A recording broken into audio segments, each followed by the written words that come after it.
உங்கள் favourite TV ஷோக்களை இனி miss பண்ண தேவையில்லை. ஜீ5 இல் முற்றிலும் இலவசமாக காணுங்கள், இங்கேயும் எப்பொழுதும். அம்மா இது பாத்தீங்கன்னா நம்ம கடையில இருக்கிற எனக்கு இந்த காப்பி வேண்டாம், கருப்பட்டி காப்பி இதுன்றத போட்டு மட்டும் வா. இதுல வள்ளி உங்களுக்கு இல்ல வேணாம். நான் போட்டு எல்லாமே கொண்டு வரேம்மா. இங்க இருக்கிற அமௌண்ட் தான். சரிடா. கண்மணி, பாட்டி என்னம்மா அடுத்த போட்டி என்னன்னு ஆர்வமா இருக்க போல இருக்கு. ஆமா பாட்டி. ஆ, சொன்னீங்கன்னா அதுக்கு ரெடி பண்ணிடுவேன். நேத்து பலகாரம் எல்லாம் செஞ்சு அசத்திட்டீங்க.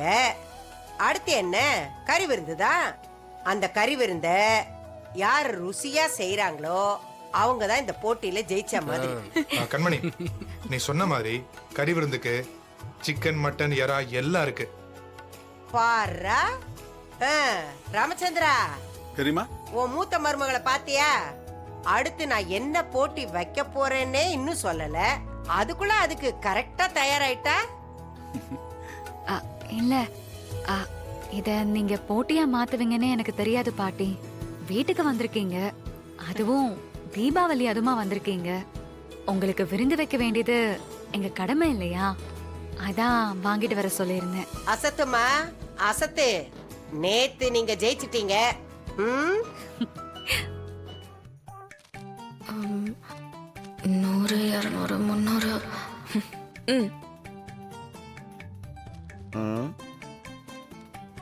1 2 3 3 2 1 300 ரூபா இருக்கு. சொல்லு, இதை வச்சு நான் என்ன பண்ணணும்? உன் பாக்கெட்ல 1000 ரூபாய் இருந்துச்சா?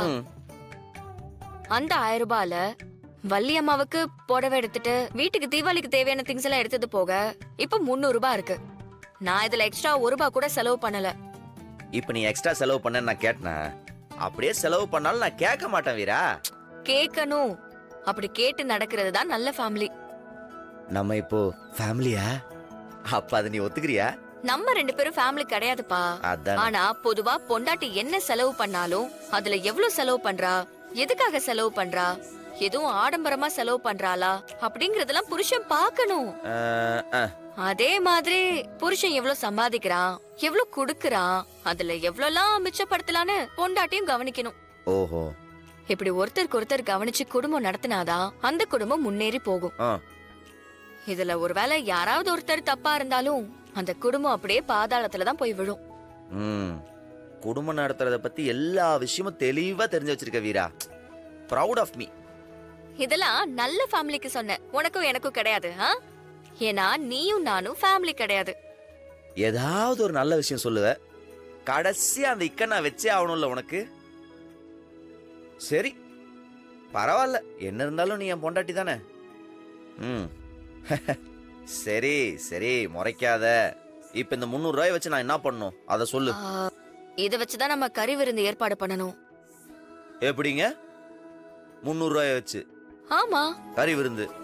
ஆமா. 300 ரூபாய்க்கு 1/4 கிலோ மட்டன் கூட வராது. அத வச்சு எப்படி பண்றது? ஏன் நம்ம சிக்கன்லாம் வாங்க கூடாதா? சிக்கனா? அதெல்லாம் யாராவது கறி விருந்துன்னு சொல்லுவாங்களா? இங்க பாரு, மட்டன் தான் நல்ல நான்வெஜ், அதத்தான் எல்லாரும் சாப்பிடணும்னு நினைச்சோன்னா 300 ரூபாய் வச்சிருக்கவங்க எப்படி சாப்பிடுவாங்க? சரி நீ ஏதோ ஃபிக்ஸ் ஆயிட்ட, சொல்லு என்ன பண்ணும்? இதுல 1 கிலோ சிக்கன் வாங்கிக்கோ. அதுல பாதி குழம்புக்கு, மீதி 65 போடுற மாதிரி பார்த்து வாங்கிக்க. லெக்க முழுசா போட சொல்லு, துண்டு துண்டா வெட்டிட வேண்டாம். சரி. என்ன சரி சரி சரின்னு இப்படி தலையாட்டிட்டு போயிட்டு அங்க மொத்தமா வெட்டி வாங்கிட்டு வந்துடாத.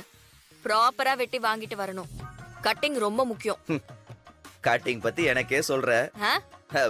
இல்ல இல்ல, சரி வாங்கின்னு வரேன். சரி கிளம்பு. நீ வந்ததுக்கு அப்புறம் தான் நான் சமையல் வேலையை ஆரம்பிக்கணும்.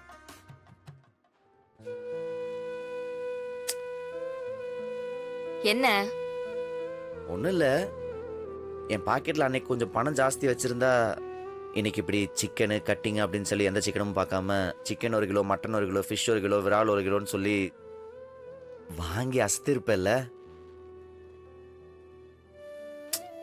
எனக்கு தெரியும், வீட்டுக்கு வர்றவங்களுக்கு வாய்க்கு ருசியாக சமைச்சு போடணுங்கிறதுல உன்னை அடிச்சுக்க ஆளே கிடையாது. நான் தான் உன்னை ஒரு சின்ன வட்டத்துக்குள்ள அடிச்சிட்டேன். எவ்வளோ பெரிய வட்டமா இருந்தாலும் அதுக்குள்ள வாழ தெரிஞ்சவங்க தான் லைஃப்ல எல்லா சிச்சுவேஷன்லயும் சர்வைவ் பண்ணுவாங்க. எங்க அம்மாவும் அண்ணனும் என்ன அப்படிதான் வளர்த்திருக்காங்க. எனக்கு இதெல்லாம் பிரச்சனையே கிடையாது. நீ போய் வாங்கிட்டு வா.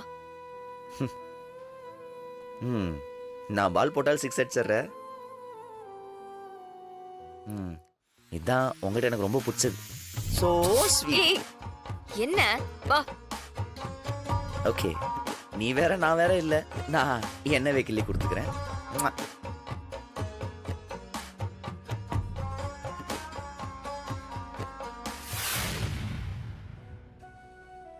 ஏண்டா ராமச்சந்திரா, பெரியமா, இந்த கார்த்திக் பயலுக்கு ஒரு நல்ல பொண்ணா பார்த்து கல்யாணம் பண்ணிட்டேன்னா உன் கடமை முடிஞ்சிரும்ல.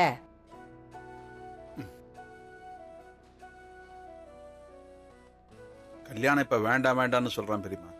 வேண்டாம் வேண்டாங்கிறானா? அப்படின்னா அதுல வேற என்னமோ இருக்குன்னு அர்த்தம். ஐயோ பாட்டி, அப்படிலாம் ஒண்ணும் இல்ல பாட்டி. லைஃப்ல நான் செட்டில் ஆயிட்டு தான் கல்யாணமே பண்ணுவேன். ஏண்டா, உனக்கு தம்பி மாறன், அவன் கல்யாணம் பண்ணி செட்டில் ஆகலையா? நீ வாழ்க்கையில செட்டில் ஆனாதான் கல்யாணம் பண்ணிப்பியா? என்னடா? ஆமா பாட்டி, காலகாலத்துல கல்யாணம் பண்ணிக்க கார்த்தி, அப்பதான் லைஃப் பிரைட்டா இருக்கும். எப்படி உன் லைஃப் பிரைட்டா இருக்கே அந்த மாதிரியா? ஆமா, நான் எவ்வளவு சந்தோஷமாகிறேன். என்னை பார்த்து எத்தனை பேருக்கு கண்ணு வைக்கிறாங்க தெரியுமா? அதனால எங்களுக்கு நாங்களே சுத்தி போட்டுப்போம். ஏய், என் கண்ணும் பட்டிருக்குண்டா. நீங்க 2 பேரும் ஒண்ணா நின்னு சுத்தி போட்டுக்கோங்க. என்ன பாட்டி, மத்தவங்கள நீ ஒன்னா உன்னால அப்படி சொல்லுவேனா? ம், ஆமா, கேட்க மறந்துட்டேன். உனக்கு நீங்க என்ன சாப்பாடு வேணும்? தட்ட புட்டல உனக்கு விருந்து வைக்கிறதுக்கு ரெடியா இருக்கிறோம். கமான், டெல் மீ என்ன பண்ணும்? ஆ? என்ன விருந்து? என் பொண்டாட்டி சிக்கன் வாங்கிட்டு வர சொல்லியிருக்கா. சிக்கன் சுக்கா, சிக்கன் 65, சிக்கன் தந்தூரின்னு உனக்கு என்ன வேணுமோ சொல்லு. ரகமா நாங்க அப்படி ரெடி பண்ணி கொடுக்குறோம். ஏன் வீரா, உன்கிட்ட இருந்ததே வெறும் 1000 ரூபாய் தான். அதுவும் நேத்து செலவாயிருக்கும். பின்ன எப்படி நீங்க பாட்டியம்மாக்கு விருந்து வைக்க போறீங்க? கரெக்ட். ஆனா நேத்துக்கு வெறும் 700 ரூபா தான் செலவாச்சு. மிச்சம் 300 ரூபா ஆகுது. அதுக்கு கணக்கும் கரெக்ட் ஆகுது. அதுலதான் சிக்கன் வாங்கிட்டு வர போறோம். அதை வச்சு கலக்கிடுவோம்ல. அந்த அளவுக்கு உன் பொண்டாட்டி கெட்டிக்காரியா? ம் ஆ. சரி, நான் பாரு உங்க கூட பேசிட்டே நின்றுக்கிறேன். நான் சீக்கிரம் போய் சிக்கன் வாங்கிட்டு வந்துடுறேன். இல்லனா என் பொண்டாட்டி திட்டுவா. இல்ல டார்லிங், போயிட்டு வந்துடுறேன். பார்த்து போயிட்டு வாங்க. ஓகே. ஏமா வீரா, பாட்டி, இந்த போட்டியே விருந்துக்கான போட்டி தான். அது உனக்கு ஏற்கனவே தெரியுமோ? தீபாவளிக்கு நீங்க எங்க வீட்டுக்கு வந்திருக்கீங்க. விருந்து வைக்க வேண்டியது எங்களோட கடமை. நாங்க செய்ய வேண்டியதை தரமா செஞ்சு கொடுப்போம். அத நீங்க போட்டியா கன்சிடர் பண்ணது எனக்கு இப்பதான் பாட்டி தெரியும். இந்த விஷயத்துல அக்காளும் தங்கச்சியும் ஒரே மாதிரி தான் நினைக்கிறீங்க. பாப்போம். பெரியமா, நேத்து வேணா போட்டியில கண்மணி ஜெயிச்சிருக்கலாம். ஆனா இன்னைக்கு கறி விருந்து போட்டியில வீரா தான் ஜெயிப்பா. அவ எவ்வளவு பிரமாதமா சமைப்பா தெரியுமா? ம், ஆமா, நாங்க அவங்க வீட்டு விருந்துக்கு போயிருந்தோமே, அப்ப பிரியாணி எல்லாம் செஞ்சு வச்சு எப்படி அஸ்தரா தெரியுமா? அதே மாதிரிதான் இன்னைக்கு உங்களையே அஸ்த போறா. அது அவங்க வீட்ல. பாப்போம் இங்க என்ன பண்றான்னு. ஜீ5 ஆப்பை டவுன்லோட் செய்து அனைத்து எபிசோடுகளையும் இலவசமாக பாருங்க.